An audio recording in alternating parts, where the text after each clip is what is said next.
Buenos días.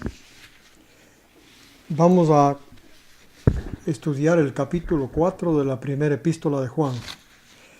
Antes de empezar, doy gracias a Dios y también les agradezco a ustedes por acompañarnos. La epístola de Juan, esta epístola, la primera de Juan, es una epístola muy importante porque habla de la vida que deben llevar aquellas personas que han aceptado la historia de Jesús. Esto es, que han llegado a ser, por la fe, unidos, hijos de Dios. Voy a leer, esto es importante tener, por eso, y quienes comprenden son solamente, según leímos en el capítulo 2, solamente comprenden este epístola aquellas personas que, repito, han aceptado la historia de Jesús, que han llegado así, por esta razón, a ser hijos de Dios, a vivir de la fe de Jesús. Entonces, por eso que no es tan valorada esta epístola, pero cuando se le estudia con detenimiento, como estamos intentando de hacer nosotros, se valora mucho la epístola. Aquí, en este capítulo, vamos a ver algo muy importante, que la única relación que Dios tiene con el hombre, no con el hombre con Dios, que Dios tiene con el hombre es una relación de amor misericordioso. Bien, vamos a leer los versículos del 1 al 3. Amados, no confíen en cualquier espíritu, sino que prueben a los espíritus para ver si son de Dios, porque muchos falsos profetas han escapado al mundo. Amados, no confíen en cualquier espíritu. Aquí se refiere, el espíritu, aquí se refiere a las enseñanzas respecto a Jesús.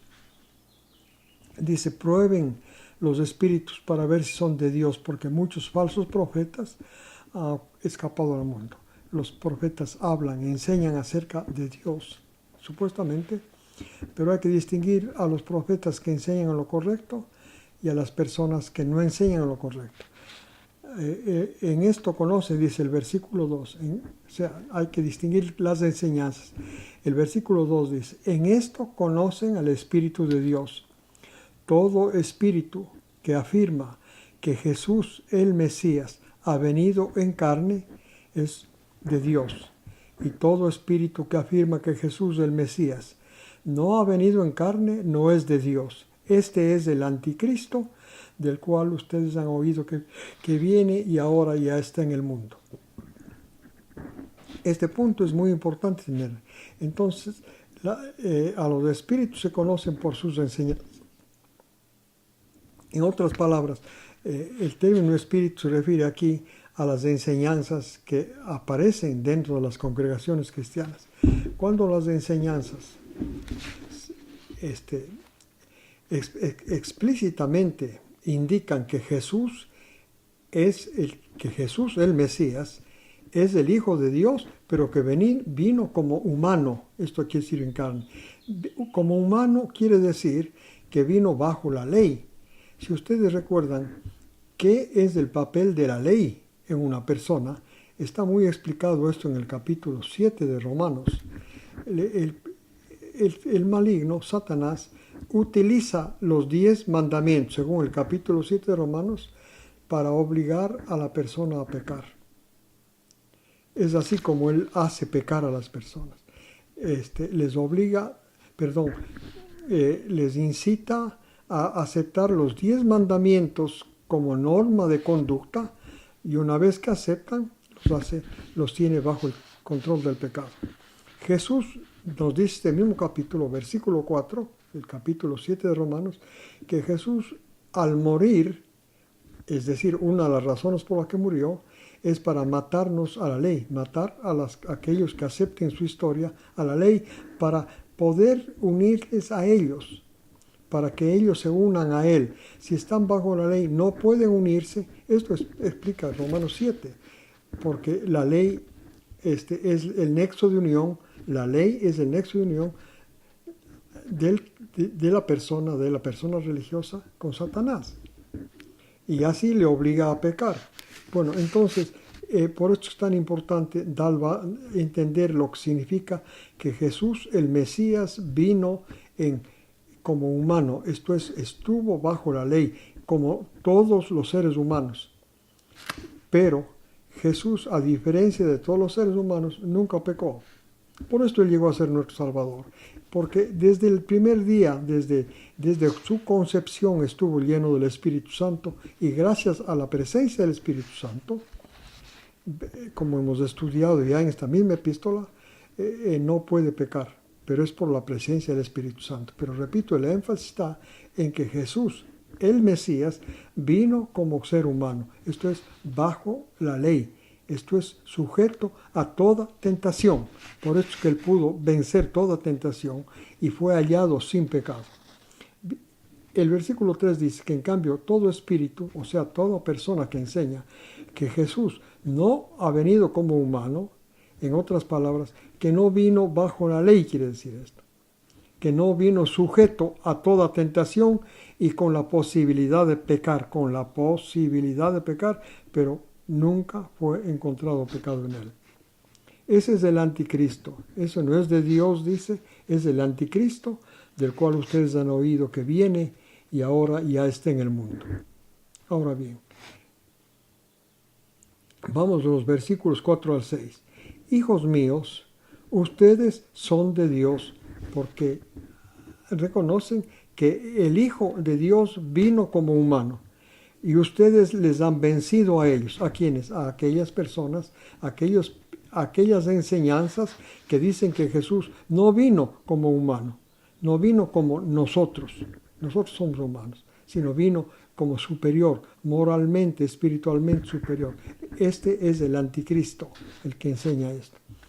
Dice, ustedes le han vencido porque mayor es el que está en ustedes que el que está en el mundo. En otras palabras, el Espíritu de Dios, por eso así se discierne, está en aquellas personas, les dirige las enseñanzas de las personas que dicen que Jesús vino como humano. En cambio, el Espíritu que no es de Dios está en los que niegan que Jesús, el Mesías, no vino. Esto es, el que niega que Jesús vino como humano.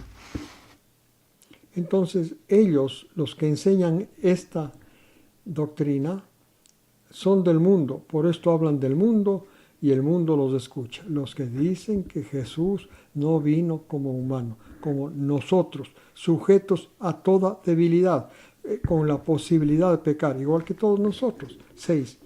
Nosotros somos de Dios. Está hablando de las personas que hablan que Jesús, el Mesías, vino como humano. Esto es muy importante. A medida que ustedes vayan entendiendo, van a darse cuenta de la importancia inmensa, vital que tiene.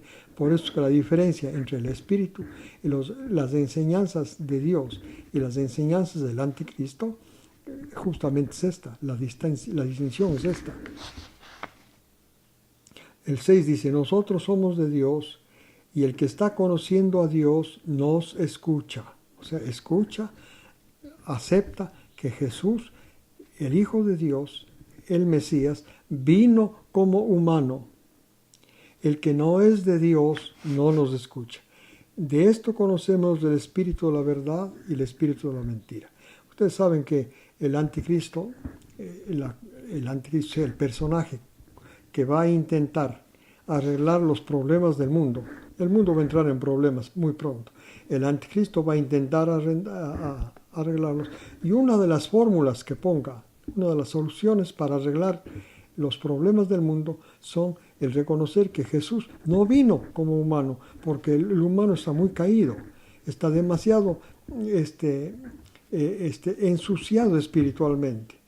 Y entonces que él no podía venir así. Es una de las enseñanzas de él. Por esto se va a conocer quién es el anticristo, este gran personaje que va a irrumpir el escenario mundial, supongo, pronto. Dice entonces, así conocemos el espíritu de la verdad y el espíritu del engaño, respecto a qué tipo de enseñanza hace de Jesús el Mesías. Si vino como humano, totalmente humano, o vino superior a un humano. Versículos 7 al 12. Amados, el amor viene de Dios. Esto es importante tener, es el principio de todo. El amor viene de Dios. En otras versiones la traducción empieza, amémonos unos a otros porque el amor viene de Dios. Pero realmente, ordenando, se puede decir, amados, el amor viene de Dios, se origina en Dios, procede de Dios. Así es que por eso podemos amarnos unos a otros. Y todo el que ama ha nacido de Dios. La persona es nacida de nuevo solamente para ser un canal, escuchen bien, solamente para ser un canal del amor que viene de Dios. 8. El que no ama no conoce a Dios, porque Dios es amor. No conoce, quiere decir, no tiene relación. La relación con Dios, en primer lugar, no empieza en el hombre, la relación con Dios empieza en Dios. La relación empieza la relación con Dios al aceptar la historia de Jesús como verdadera para nuestra salvación. Así tan sencillo. Así empieza la relación de Dios con nosotros. Entonces, una vez que empieza la relación de Dios con nosotros, como Dios es amor y de Dios viene todo el amor, esto es lo que empieza a venir a nosotros. En realidad es una relación de amor, la de Dios con nosotros. Y quiere encaminarnos a que nosotros también tengamos, desde nuestro lado, la relación con Él de amor. Dice, y todo el que ama es nacido de Dios y conoce a Dios. El 8, el que no ama no conoce a Dios porque Dios es amor. O sea, la relación con Dios no está en la virtud, en múltiples oraciones, en dedicada a una vida de asceta. No está la relación con Dios en eso, sino aceptar el amor de Dios, aceptar el amor de Dios, aceptar que me amó. Al enviar a Jesús, me amó y desde ahí inició una relación de Él hacia mí, de amor, del amor misericordioso, compasivo, paciente, tolerante, bondadoso. Una relación de amor. 9. En esto se hizo aparente el amor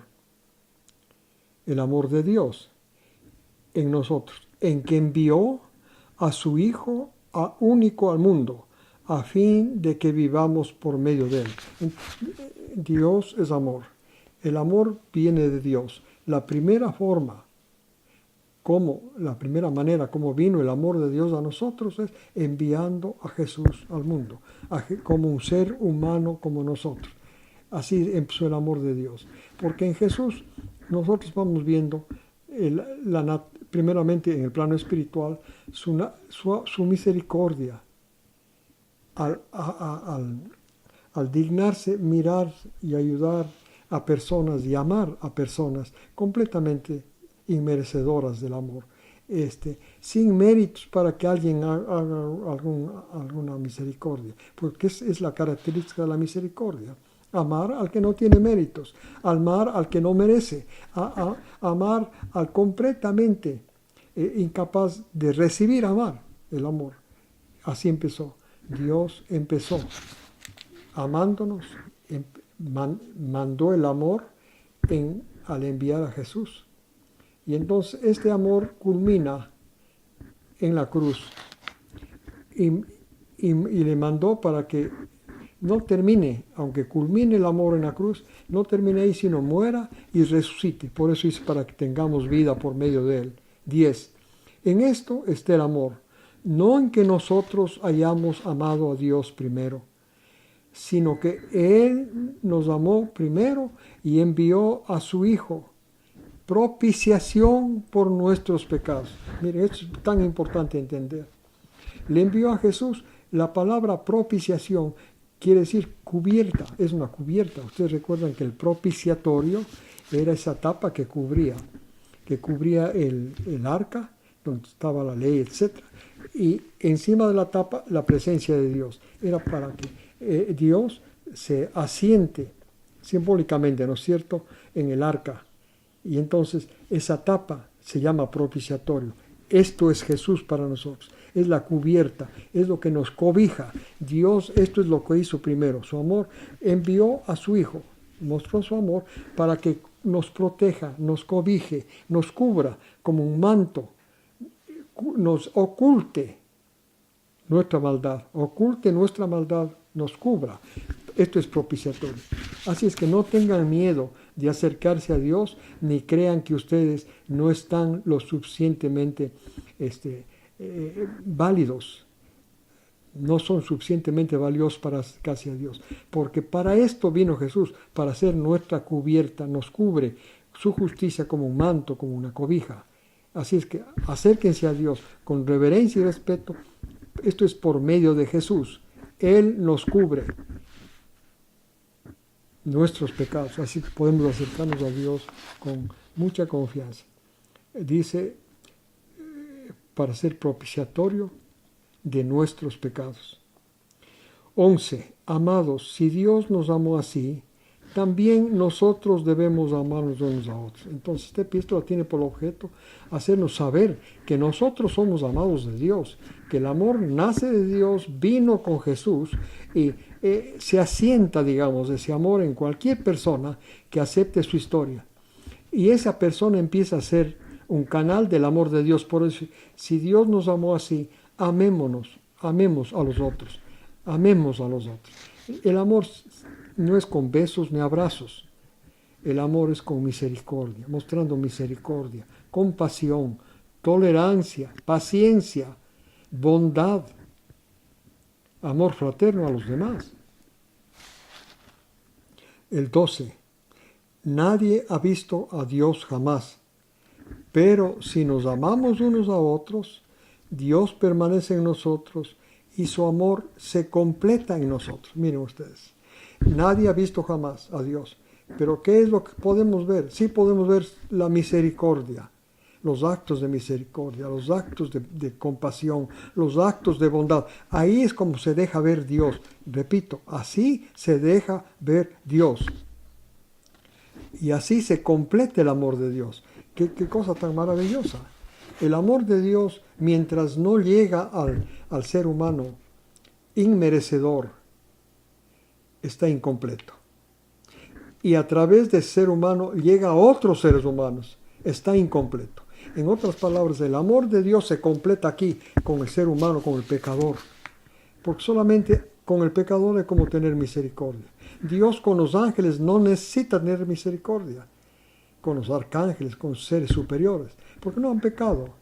Nosotros que fuimos puestos en el pecado, realmente hemos sido, Dios nos puso bajo la herencia de Adán para perfeccionar su amor, para completar su amor en nosotros que somos inmerecedores de recibir tal amor. Esto nos debe animar a aceptar y a tener fe continua que Dios sí me ama, Dios le ama y mientras más malo es usted y usted más se dé cuenta de su maldad, más misericordia tiene Dios con usted. Tengan muy presente entonces esta característica tan valiosa del amor de Dios. Nace en Él y se propaga a través de nosotros. En otras palabras, sí somos necesarios a Dios, somos valiosos a Dios para propagar su amor, para que Él se haga presente en una forma más profunda, más amplia aquí en la humanidad. Ustedes han visto que nadie conoce a Dios, porque muy pocos o casi nadie ama. Versículos 13 al 16. Por esto sabemos que estamos en Él, y sabemos que Él está en nosotros, en que nos ha dado su Espíritu. Al hablar del amor de Dios, es imposible prescindir de hablar del Espíritu. Si ustedes leen Romanos 5, van a ver que en el versículo 5 dice que Dios derrama su Espíritu por el Espíritu Santo que nos ha dado. En otras palabras, la historia de Jesús, porque en Jesús mandó el amor, ¿no es cierto? Pero la historia de Jesús es el vehículo que trae el amor hacia nosotros. Pero ese vehículo está motivado, está energetizado, digamos, por el Espíritu Santo. En otras palabras, el amor viene a nosotros en la persona del Espíritu Santo. Este amor de Dios, el misericordioso, el compasivo, el bondadoso, el tolerante, el paciente, es traído por el Espíritu Santo a nosotros. Por eso cuando oímos la historia de Jesús, el Espíritu, esto les hemos explicado ya, cuando oímos la historia de Jesús con aceptación, el Espíritu de Dios viene a nosotros. No viene para crearnos una gran emoción, sino para empezar a despertarnos a la misericordia, a la compasión, a la paciencia, a la tolerancia. Para esto viene. No se olvidarán eso.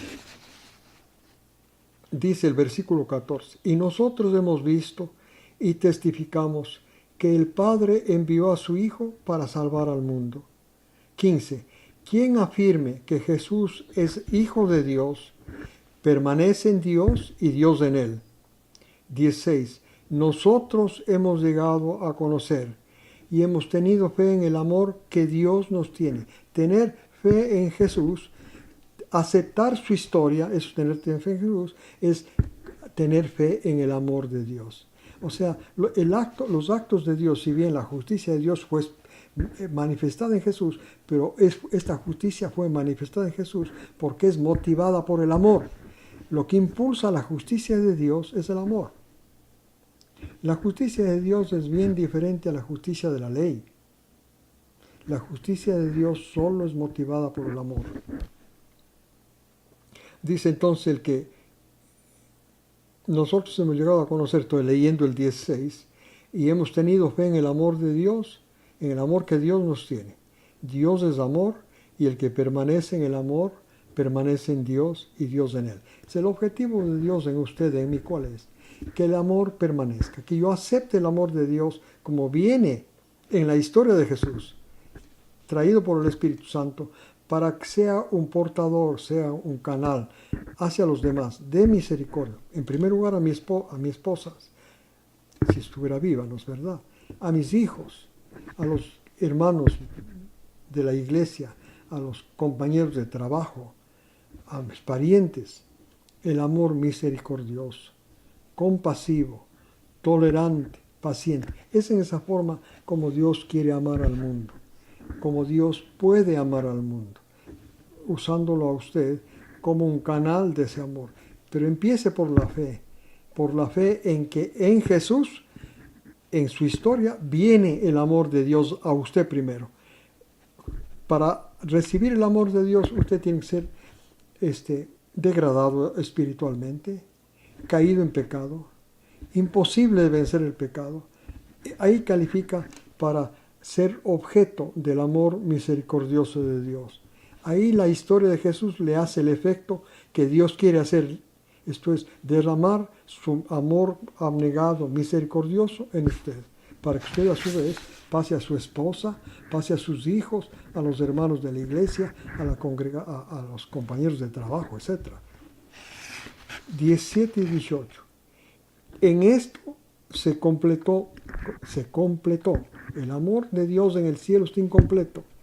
Tiene que venir a la tierra para completarse.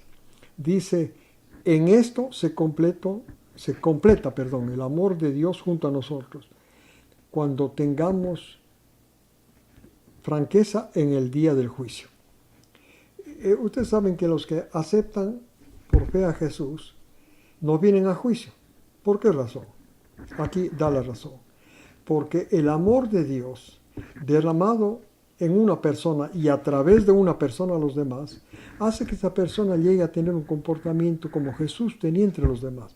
El comportamiento de Jesús era ese. Él era un gran canal del amor divino. Por eso dice, porque como es Él, sigue diciendo el versículo 17, así somos nosotros en este mundo. Es así como Dios se da a conocer al mundo, que Dios es amor, que Dios es amor. Esto es compasivo, tolerante, misericordioso, bondadoso, paciente. Así es el objetivo de Dios para nosotros en este mundo. Y Él va a lograr ese objetivo. Dios nunca falla, no se olvide. No se olvide, nunca falla. Usted va a ser un canal poderoso, grande, caudaloso del amor de Dios. Y entonces, una vez que la persona, digamos, no tiene miedo en el juicio, porque ha representado, ha sido un canal del amor de Dios con la gente. Eso no es porque guardó el sábado, no es porque ha guardado los mandamientos, no, es porque ha sido un canal abierto, claro, del amor divino a la gente. Por eso es que no tiene miedo del juicio y en esa forma Dios completa completa el ciclo del amor. Procede de él, se expande en un ser humano a través de él, en las personas con quien él trata, para regresar a Dios. Dice el versículo 18, no hay miedo en el amor, sino que el amor completo, este que empieza en Dios, pasa como un canal a través de un ser humano y vuelve a Dios, pasa a los demás. Ahí no hay miedo en ese amor, porque el miedo es miedo al castigo. El amor está completo cuando no tiene miedo, y no tiene miedo cuando la persona ha llegado a ser un canal amplio del amor divino hacia el resto de gente humana, de seres humanos. Ahora, 19 al 21.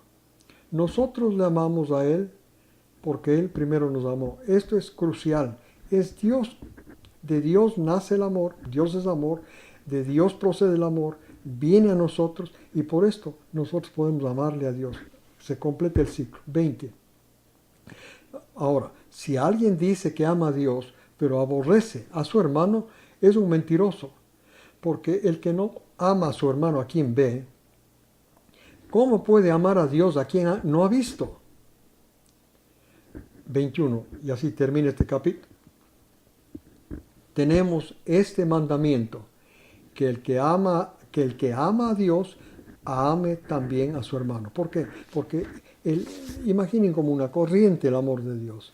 Nace y empieza en Dios, pasa a través de un ser humano hacia los demás, hacia los que le rodean. Este es el ciclo del amor. Para esto Dios envió a su Hijo. Para esto nos ha buscado. Para esto nos enseñan la Biblia, para que lleguemos a entender esto. Pero hay que empezar por el hecho que Jesús vino, el Mesías, vino a esta tierra como un ser humano como nosotros, sujeto a las mismas tentaciones y a las mismas caídas, pero sin pecado. Gracias por escuchar y que Dios los bendiga esta semana.